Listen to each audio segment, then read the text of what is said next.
evening. You are watching the news from the Sultanate of Oman television. First, the headlines. His Majesty Sultan Haytham bin Tariq sends a cable of condolences to His Excellency the President of Kenya on the death of the former President Daniel Arap Moi.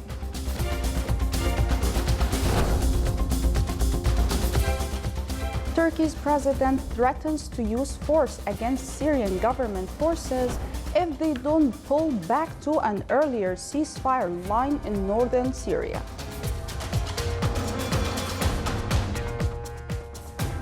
And China virus outbreak death toll hits almost 500 as the World Health Organization says no effective vaccine is discovered for the new coronavirus.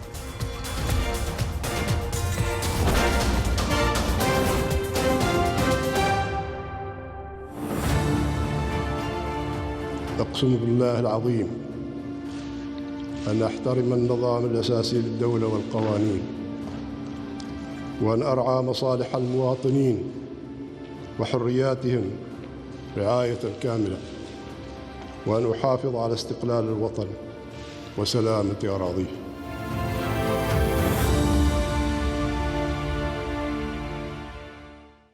Those were the headlines. Now for the news in detail.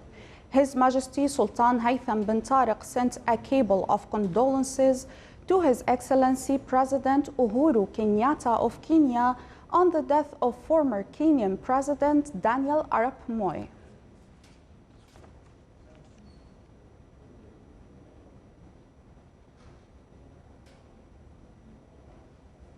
Sultan's armed forces had contributed in all fields of comprehensive development side by side with other government bodies.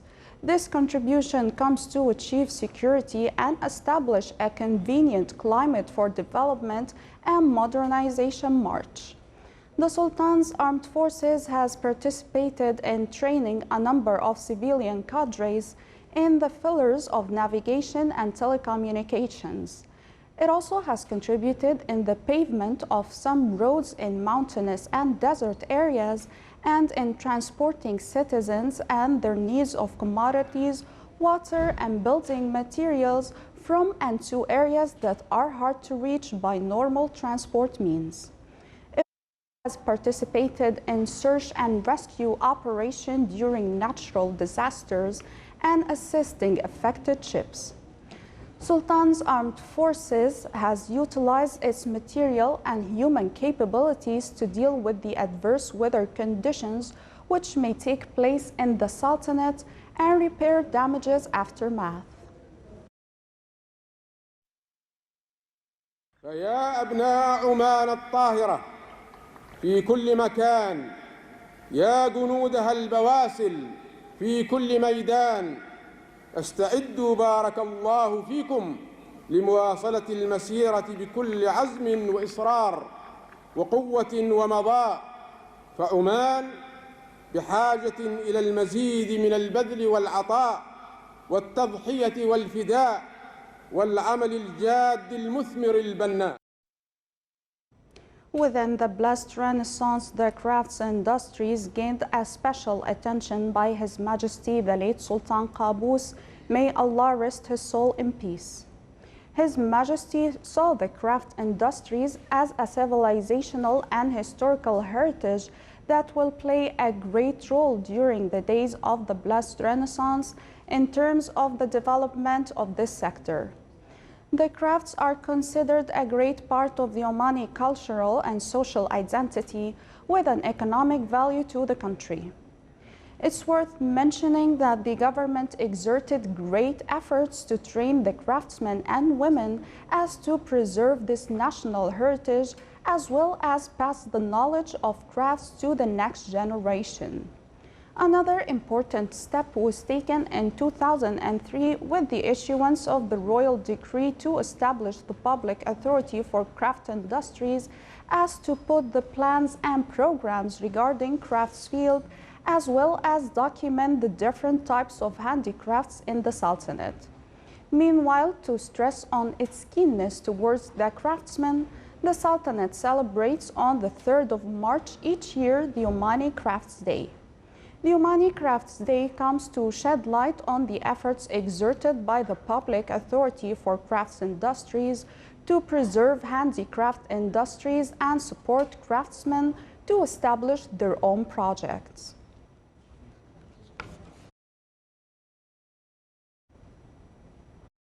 عمان الطاهرة في كل مكان، يا جنودها البواسل في كل ميدان، استعدوا بارك الله فيكم لمواصلة المسيرة بكل عزم وإصرار وقوة ومضاء، فعمان بحاجة إلى المزيد من البذل والعطاء والتضحية والفداء والعمل الجاد المثمر البناء. Turkey's president threatened today to use force against Syrian government forces if they don't pull back to an earlier ceasefire line in northern Syria by the end of this month. Recep Tayyip Erdogan's remarks to members of his ruling party followed rare direct clashes Monday between Turkish and Syrian troops inside Syria, which killed several Turkish and Syrian personnel.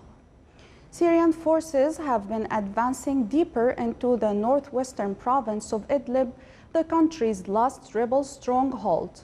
Turkey, a strong backer of some of the rebels, has a dozen military observation posts in Idlib province, which borders Turkey. The observation posts were set up as part of an agreement reached in 2018 with Russia to monitor a ceasefire that has since collapsed.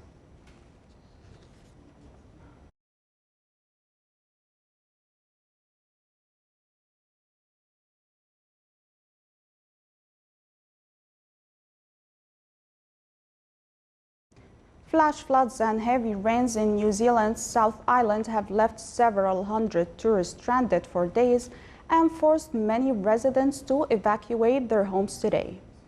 Rivers are overflowing and power supply has been cut to thousands of residents in the Southland region, as civil defense declared a state of emergency in the area and asked people in low-lying areas to evacuate immediately. Earlier this week, rescue teams airlifted some of nearly 500 stranded tourists after torrential rains cut road access to the popular tourist destinations.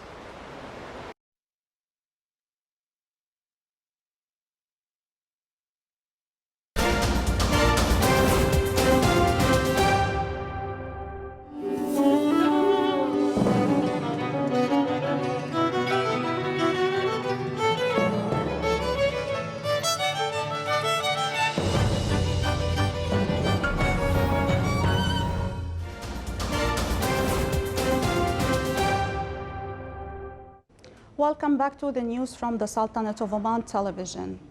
The death toll from the virus outbreak in China is nearing 500. Meanwhile, the World Health Organization played down media reports today of breakthrough drugs being discovered to treat people infected with the new coronavirus, which is causing an epidemic in China and has spread to at least 20 other countries. A Chinese TV report said researchers in university had found an effective drug for the virus, while Britain's Sky News said researchers had made a significant breakthrough in developing a vaccine. The process of developing and testing drugs or vaccines against a new pathogen normally takes many years. Even at the accelerated pace enabled by new technologies, the earliest that scientists hope to be able to start initial human trials of the vaccine is by June this year.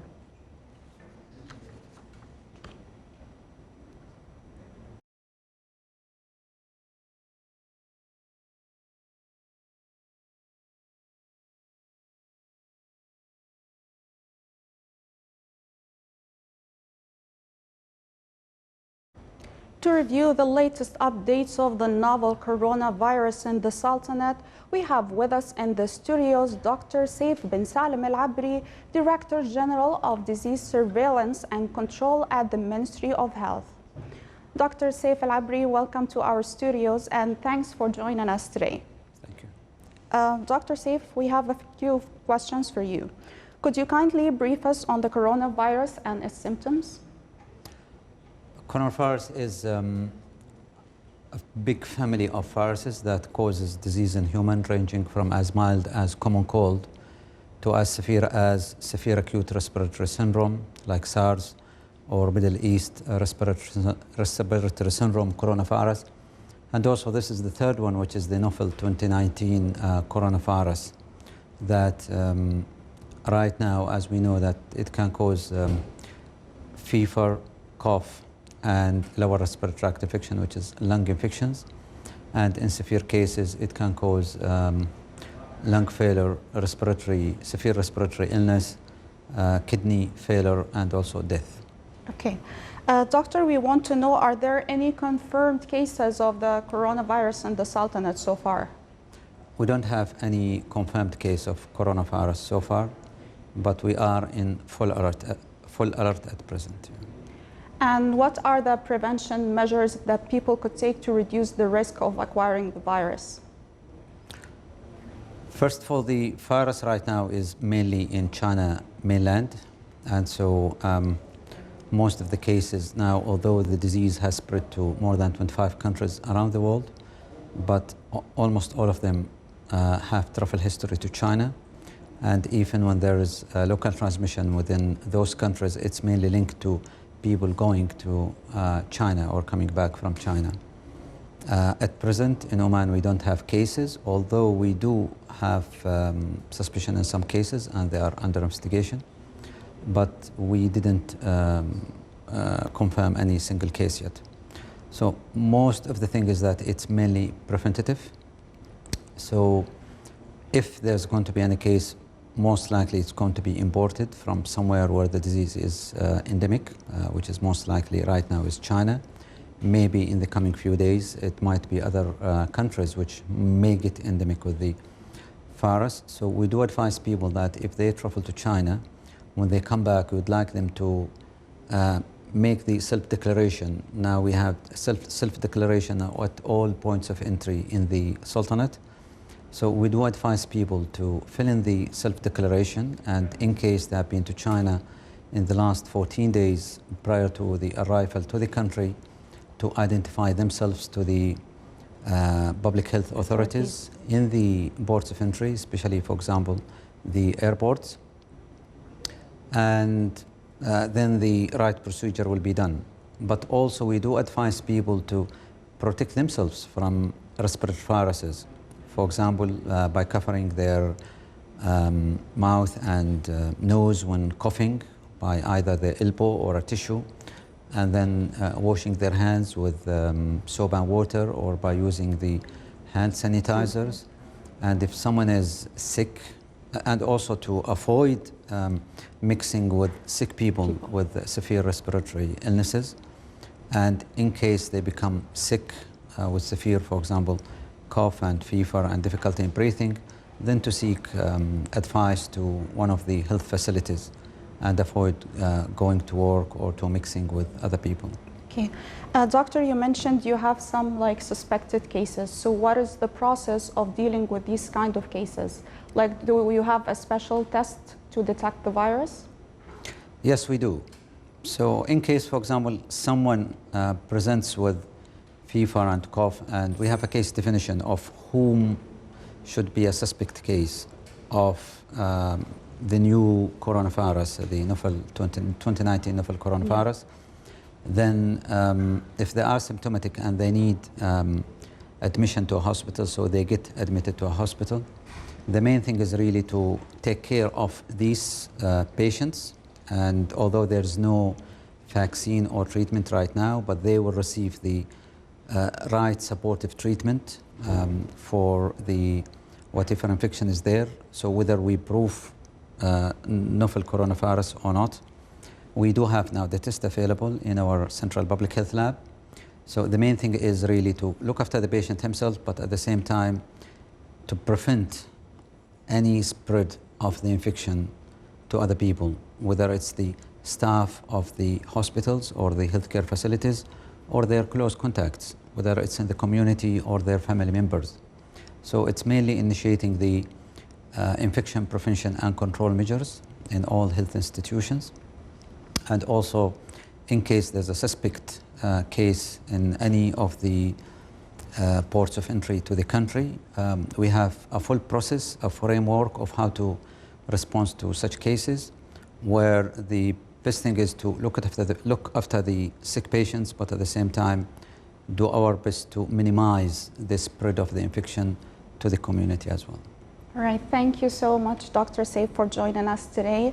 Ladies and gentlemen, that was Dr. Saif bin Salim Al-Abri, Director General of Disease Surveillance and Control at the Ministry of Health, briefing us on the status of the novel coronavirus in the Sultanate.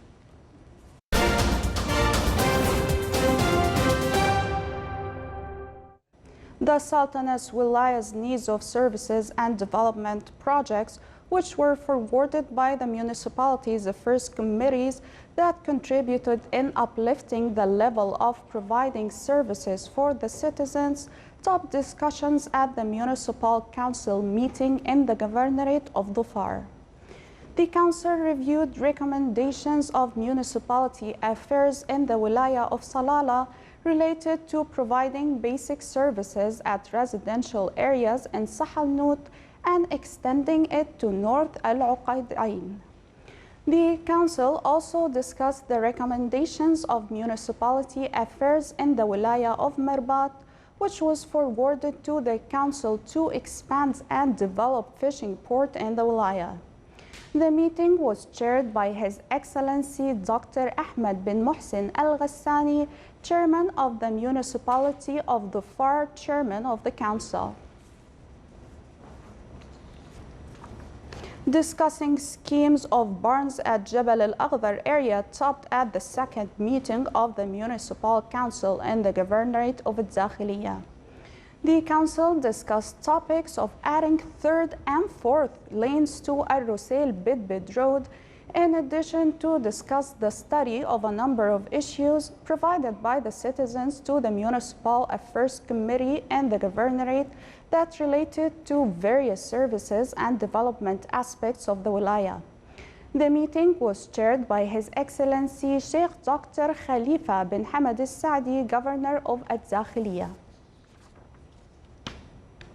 The Municipal Council and the Governorate of South Sharqiya held a second meeting of the year.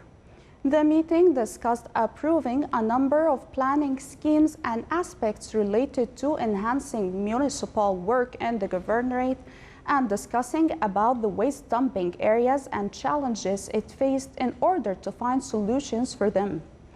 The meeting was chaired by His Excellency Sheikh Hamad bin Salim bin Saif Al-Aghbari, Acting Governor of North Sharqiya, Chairman of the Council.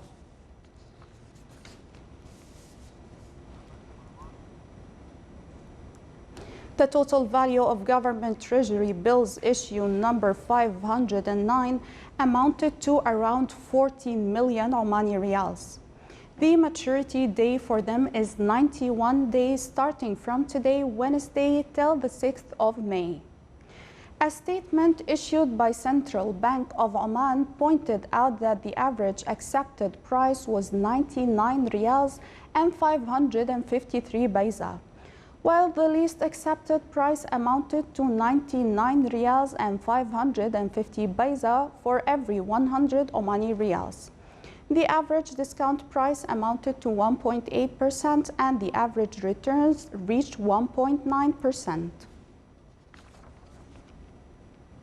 The Ministry of Sports Affairs started its preparation to launch the summer programs for the current year 2020 after a meeting chaired by Khalifa bin Saif Al-Isai, Director General of Sports Activities, and in the presence of the heads of the programs.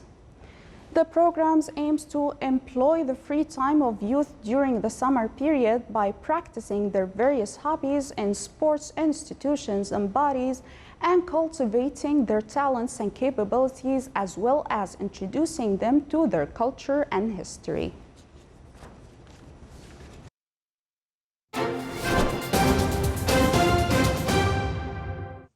Now for the general weather forecast around the Sultanate.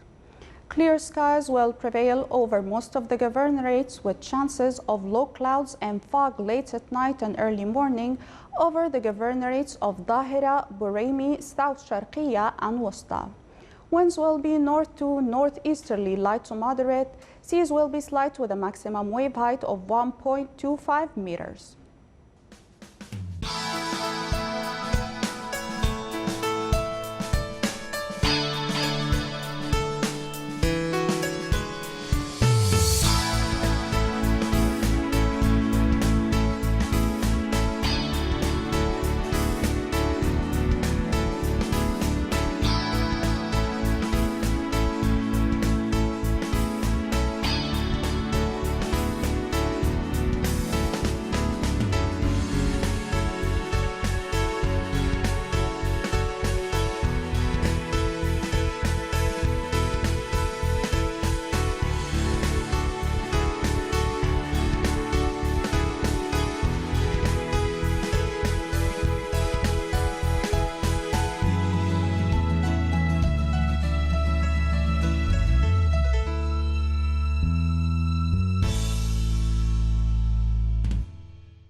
This is the Sultanate of Oman television. Before we enter tonight's news bulletin, here are the main points once again.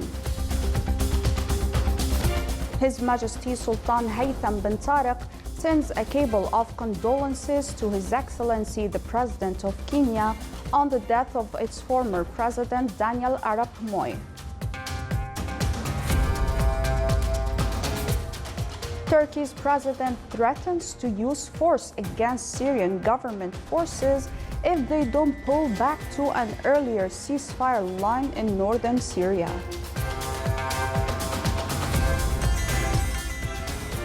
And China virus outbreak death toll hits almost 500 as the World Health Organization says no effective vaccine is discovered for the new coronavirus. With that, we come to the end of tonight's news bulletin. From all of us here at the newsroom and the studios, good night.